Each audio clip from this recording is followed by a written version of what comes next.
Assalamualaikum warahmatullahi wabarakatuh. Pagi ini kami dari Satuan Lalu Lintas Polres Aceh Utara akan melaksanakan bakti sosial kebersihan rumah ibadah Masjid Syuhada Al-Sukun dalam rangka hari ulang tahun lalu lintas ke-68. Polantas Aceh hadir.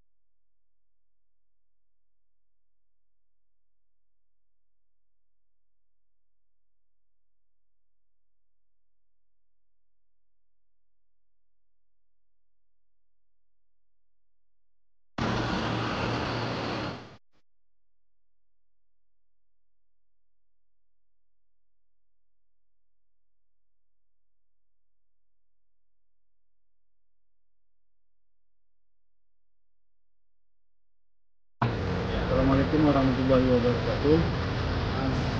Alhamdulillah pada pagi hari ini khususnya sudah Bapak Kasat Lantas Al-Sukun Masjid Syuhada beserta anggota-anggota pengurusnya aksi Jumat bersih cendera mata pada kami.